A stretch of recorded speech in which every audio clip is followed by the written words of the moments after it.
পুনৰ এবাৰ আপোনাক সকলোৰে মোৰ চেনেললৈ স্বাগতম। আজি আমাৰ আলোচনাৰ প্ৰথমটো প্ৰশ্ন হৈছে জ্ঞানপীঠ বঁটা বিজয় প্ৰথম অসমীয়া পুথিখনৰ নাম কি?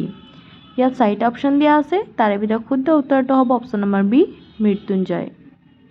ইয়াৰ পাছৰটো প্ৰশ্নত কি দিয়া হৈছে আমি চাই লওঁ। ইয়াৰে পাছৰে প্ৰশ্নত দিয়া হৈছে ভাষা আন্দোলনৰ প্ৰথম শ্বহীদ কোন?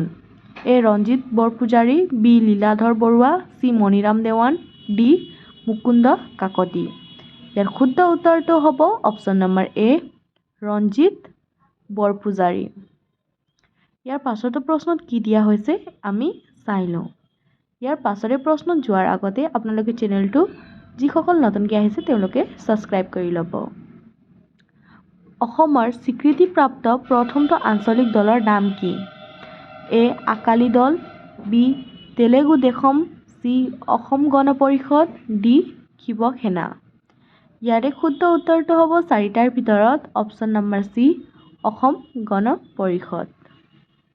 নেক্সট, BTADৰ মুখ্য কাৰ্যালয় ক'ত অৱস্থিত? অপশ্যন নম্বৰ এ দিয়া হৈছে ধুবুৰী, বি দিয়া হৈছে কোকৰাঝাৰ, চি দিয়া হৈছে ডিমা হাছাও, ডি দিয়া হৈছে বৰপেটা। ইয়াৰে 4টাৰ ভিতৰত শুদ্ধ উত্তৰটো হ'ব অপশ্যন নম্বৰ বি কোকৰাঝাৰ। BTADৰ মুখ্য কাৰ্যালয় কোকৰাঝাৰত অৱস্থিত। অসমত প্ৰথমবাৰৰ বাবে খাৰুৱা তেলৰ সন্ধান পোৱা নৈখনৰ নাম কি? A Brahmaputra, B Kopili, C Kolong, D Burhi Dihing. ইয়াৰে শুদ্ধ উত্তৰটো হ'ব option number D Burhi Dihing. ইয়াৰ পাছৰটো প্ৰশ্নত কি দিয়া হৈছে আমি চাই লওঁ। ইয়াত দিয়া হৈছে অসমৰ আটাইতকৈ পুৰণি তেল শোধনাগাৰটোৰ নাম কি? A Digboi, B Numaligarh, C Bongaigaon, D Lakwa. ইয়াৰে শুদ্ধ উত্তৰটো হৈছে option number A Digboi. Digboi হৈছে আটাইতকৈ পুৰণি তেল শোধনাগাৰ। কিমান চনত ভাৰতৰ বিমুদ্ৰাকৰণৰ সিদ্ধান্ত লোৱা হৈছিল? এ 2015 চনত, বি 2019 চনত, চি 2016 চনত, ডি 2020 চনত। ইয়াৰ শুদ্ধ উত্তৰটো হ'ব অপশ্যন নম্বৰ চি 2016 চনত বিমুদ্ৰীকৰণৰ সিদ্ধান্ত লোৱা হৈছিল। ভাৰতৰ কোনে মোগল সাম্ৰাজ্য স্থাপন কৰিছিল? A Babur, B Akbar, C Shah Jahan, D Jahangir. ইয়াৰে শুদ্ধ উত্তৰটো হৈছে অপশ্যন নম্বৰ এ বাবৰ। বাবৰে মোগল সাম্ৰাজ্য স্থাপন কৰিছিল। সৌৰজগতৰ আটাইতকৈ সৰু গ্ৰহ কোনটো? এ বৃহস্পতি, বি শনি, চি বুধ, ডি শুক্ৰ। ইয়াৰে শুদ্ধ উত্তৰটো হৈছে অপশ্যন নম্বৰ চি বুধ। সৌৰজগতৰ আটাইতকৈ সৰু গ্ৰহ হৈছে বুধ। ভাৰত ত্যাগ আন্দোলনৰ কোন চনত হৈছিল? অপশ্যন নম্বৰ এ দিয়া হৈছে 1942 চনত, বি দিয়া হৈছে 1920 চনত, চি দিয়া হৈছে 1930, ডি দিয়া হৈছে 1947। ইয়াৰে ভিতৰত শুদ্ধ উত্তৰটো হ'ব অপশ্যন নম্বৰ এ 1942। ভাৰত ত্যাগ আন্দোলন 1942 চনত সংঘটিত হৈছিল। আৰু আপোনালোকে ভিডিঅ'টো স্কিপ নকৰাকৈ সম্পূৰ্ণ চাব। ইয়াৰ পাছৰটো প্ৰশ্ন দিয়া হৈছে বাংলাদেশৰ ৰাষ্ট্ৰীয় ফুল কি? অপশ্যন নম্বৰ এ পদুম ফুল, বি কপৌ ফুল, চি ভেট ফুল, ডি গোলাপ ফুল। ইয়াৰ শুদ্ধ উত্তৰটো হৈছে 4টাৰ ভিতৰত অপশ্যন নম্বৰ চি ভেট ফুল। নেক্সট, ভাৰতত শ্বহীদ দিৱস কেতিয়া পালন কৰা হয়? এ 1 ফেব্ৰুৱাৰী, বি 2 জুন, চি 17 জানুৱাৰী, ডি 30 জানুৱাৰী। ইয়াৰ শুদ্ধ উত্তৰটো হৈছে 4টাৰ ভিতৰত অপশ্যন নম্বৰ ডি 30 জানুৱাৰী। 30 জানুৱাৰীৰ দিনা ভাৰতত শ্বহীদ দিৱস উদযাপন কৰা হয়। নিউটন কিহৰ একক?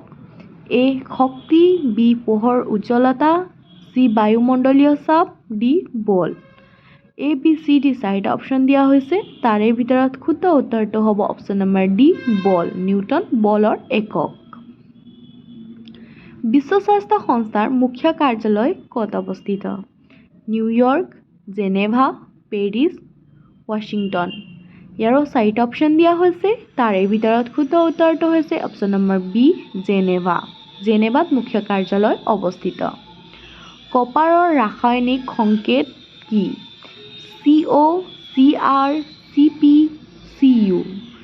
ABCD চাৰিটা অপশ্যন দিয়া হৈছে। ইয়াৰে ভিতৰত শুদ্ধ উত্তৰটো হ'ব অপশ্যন নম্বৰ ডি CU। কপাৰৰ ৰাসায়নিক সংকেতটো হৈছে CU। অসমৰ কোনখন চহৰক প্ৰেমৰ নগৰী নামেৰে জনা যায়? A Jorhat, B Tezpur, C Golaghat, D Guwahati. ইয়াৰো চাৰিটা অপশ্যন দিয়া হৈছে। তাৰে ভিতৰত শুদ্ধ উত্তৰটো হৈছে অপশ্যন নম্বৰ বি তেজপুৰ। তেজপুৰক প্ৰেমৰ নগৰী বুলিও জনা যায়। মহাত্মা গান্ধীৰ ঐতিহাসিক যাত্ৰা ক'ৰ পৰা আৰম্ভ কৰিছিল? Option number A Sabarmati Ashram, B Dandi, C Champaran, D Chauri Chaura. ইয়াৰ শুদ্ধ উত্তৰটো হৈছে চাৰিটাৰ ভিতৰত option number A Sabarmati Ashram. Sabarmati আশ্ৰমৰ পৰা ঐতিহাসিক দাণ্ডি যাত্ৰাটো মহাত্মা গান্ধীয়ে আৰম্ভ কৰিছিল। আন্তঃৰাষ্ট্ৰীয় নাৰী দিৱস পালন কৰা হয়। এইটো বেছিকৈ গুৰুত্বপূৰ্ণ প্ৰশ্ন, কিয়নো বহুতো কম্পিটিটিভ এক্সামত ৰিপিটেড কুৱেশ্যন আছে এইটোৱে। সেয়েহে ইয়াৰ উত্তৰটো আপোনালোকে ভালকৈ চাব। ইয়াত দিয়া হৈছে অপশ্যন নম্বৰ এ 5 মাৰ্চ, বিত দিয়া হৈছে 1 মাৰ্চ, চিত দিয়া হৈছে 8 মাৰ্চ, ডিত দিয়া হৈছে 16 মাৰ্চ। ইয়াৰ শুদ্ধ উত্তৰটো হ'ব option number C 8 March. 8 March তাৰিখে ৰাষ্ট্ৰীয় নাৰী দিৱস হিচাপে পালন কৰা হয়। নেক্সট, কাজিৰঙা ৰাষ্ট্ৰীয় উদ্যান কোনখন জিলাত অৱস্থিত? A Golaghat, B Jorhat, C Lakhimpur, D Sonitpur. ইয়াৰো চাৰিটা অপশ্যন দিয়া হৈছে। তাৰে ভিতৰত শুদ্ধ উত্তৰটো হ'ব অপশ্যন নম্বৰ এ গোলাঘাট। কাজিৰঙা ৰাষ্ট্ৰীয় উদ্যান গোলাঘাট জিলাত অৱস্থিত। ইয়াৰ পাছৰটো প্ৰশ্নত কি দিয়া হৈছে আমি চাই লওঁ। ইয়াৰ পাছৰটো প্ৰশ্নলৈ যোৱাৰ আগতে যিসকল নতুনকৈ এই চেনেলত আহিছে, এনেধৰণৰ ভিডিঅ'ৰ কাৰণে আপোনালোকে এই চেনেলটো ছাবস্ক্ৰাইব কৰি দিব। নেক্সট, লাওখোৱা অভয়াৰণ্য কোনখন জিলাত অৱস্থিত? গোলাঘাট, নগাঁও, লখিমপুৰ, শোণিতপুৰ। এই চাৰিটা অপশ্যনৰ ভিতৰত শুদ্ধ উত্তৰটো হৈছে আমাৰ option number B Nagaon. Laokhowa অভয়াৰণ্য নগাঁও জিলাত অৱস্থিত। আৰু আপোনালোকে ভিডিঅ'টো স্কিপ নকৰাকৈ সম্পূৰ্ণ চাব। বলক ইয়াৰ পাছৰে প্ৰশ্নত কি দিয়া হৈছে আমি চাই লওঁ। ইয়াৰ পাছৰে প্ৰশ্নত দিয়া হৈছে মথনি উৎসৱ অসমৰ কোনখন জিলাত পালন কৰা হয়? A Golaghat, B Nagaon, C Darrang, D Sonitpur. A B C D চাৰিটা অপশ্যন দিয়া আছে।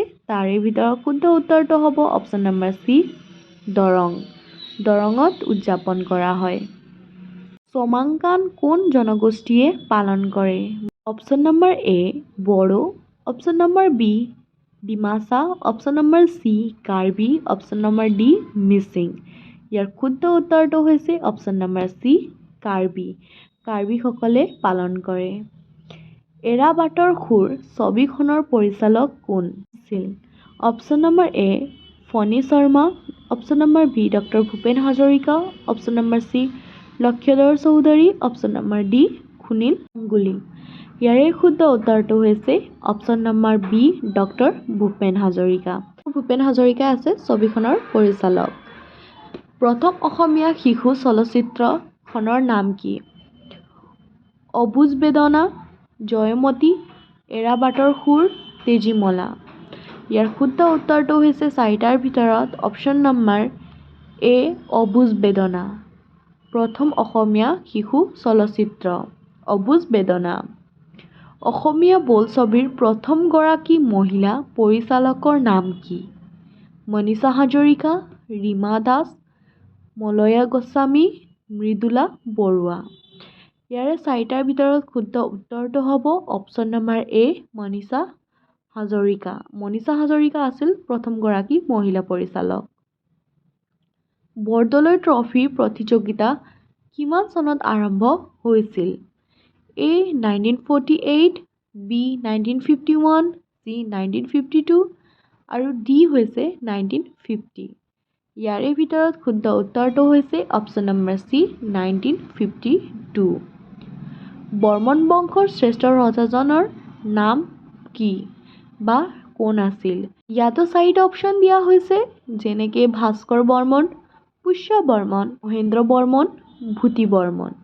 ইয়াৰে চাৰিটাৰ ভিতৰত শুদ্ধ উত্তৰটো হৈছে অপশ্যন নম্বৰ এ ভাস্কৰ বৰ্মন। কাৰ শাসনকালত মীৰ জুমলাই গড়গাঁও অধিকাৰ কৰিছিল? এ ৰাজেশ্বৰ সিংহ, বি গদাধৰ সিংহ, চি জয়ধ্বজ সিংহ, ডি শিৱসিংহ। ইয়াৰে শুদ্ধ উত্তৰটো হৈছে অপশ্যন নম্বৰ চি জয়ধ্বজ সিংহ। জয়ধ্বজ সিংহই গড়গাঁও অধিকাৰ কৰিছিল। কোনজন আহোম ৰজাৰ মৃতদেহ প্ৰথমবাৰৰ বাবে দাহ কৰা হৈছিল? অপশ্যন নম্বৰ এ দিয়া হৈছে ৰাজেশ্বৰ সিংহ, অপশ্যন নম্বৰ বি দিয়া হৈছে গদাধৰ সিংহ, অপশ্যন নম্বৰ চি দিয়া হৈছে চুকাফা আৰু ডি দিয়া হৈছে শিৱসিংহ। ইয়াৰ শুদ্ধ উত্তৰটো হৈছে অপশ্যন নম্বৰ এ ৰাজেশ্বৰ সিংহ। এই প্ৰশ্নটো নিশ্চয় অতি গুৰুত্বপূৰ্ণ হয়, কিয়নো ৰাজেশ্বৰ সিংহই প্ৰথম আহোম ৰজা আছিল যাক দাহ কৰা হৈছিল প্ৰথমবাৰৰ বাবে। নেক্সট, হস্তিবিদ্যাৰ্ণৱ পুথিখনৰ ৰচক কোন?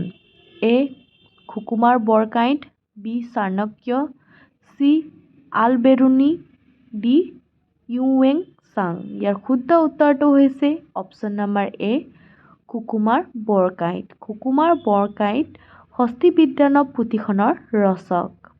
ইয়াৰ পাছৰটো প্ৰশ্নত কি দিয়া হৈছে আমি চাই লওঁ।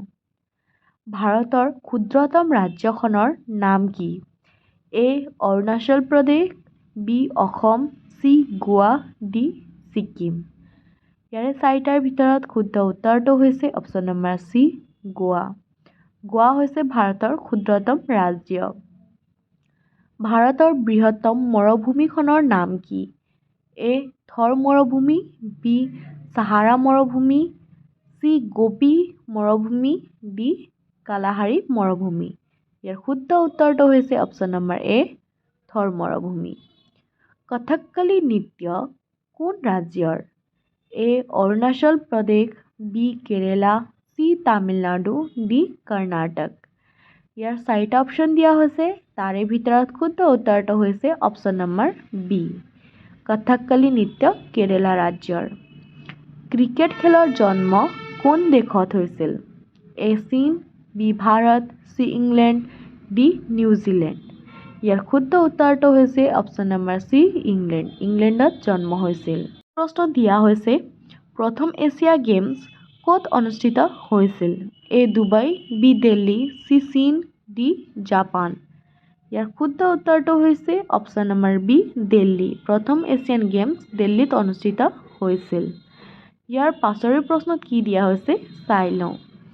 ইয়াত দিয়া হৈছে অৰ্থশাস্ত্ৰ কোনে ৰচনা কৰিছিল? এ বি চি ডি চাৰিটা অপশ্যন দিয়া হৈছে, তাৰে ভিতৰত শুদ্ধ উত্তৰটো হৈছে অপশ্যন নম্বৰ চি চাণক্য। চাণক্যই অৰ্থশাস্ত্ৰ ৰচনা কৰিছিল। তাৰ পাছৰটো প্ৰশ্ন দিয়া হৈছে ইৱন বৰতুকা কাৰ ৰাজত্ব কালত ভাৰতলৈ আহিছিল? এ Akbar, B Mohammad Ghori, C Babur, D Muhammad bin Tughlaq.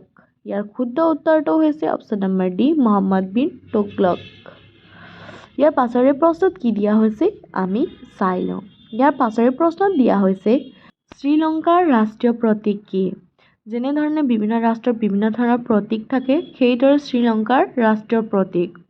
ইয়াত এত দিয়া হৈছে ফুটবল, বিত দিয়া হৈছে সিংহ, চিত দিয়া হৈছে হাতী আৰু ডিত দিয়া হৈছে গোলাপ। এই চাৰিটাৰ ভিতৰত শুদ্ধ উত্তৰটো হৈছে অপশ্যন নম্বৰ বি সিংহ। শ্ৰীলংকাৰ ৰাষ্ট্ৰীয় প্ৰতীক হৈছে সিংহ। মেক্সিকোৰ মুদ্ৰাৰ নাম কি? এ পেছো, বি ৰুৱল, চি ৰুপিয়া, ডি টাকা। মেক্সিকোৰ মুদ্ৰাৰ নাম হৈছে পেছো। নেক্সট প্ৰশ্ন দিয়া হৈছে বিদ্যুতিক ক্ষমতাৰ একক কি? A watt, B ampere, C volt, D lactometer. A B C D. ইয়াৰে শুদ্ধ উত্তৰটো হৈছে চাৰিটাৰ ভিতৰত অপশ্যন নম্বৰ এ ৱাট। বিদ্যুতিক ক্ষমতাৰ একক হৈছে ৱাট। আজিৰ কাৰণে ইমানেই। নতুন এটা ভিডিঅ'লৈ নিশ্চয় লগ পাম। ধন্যবাদ।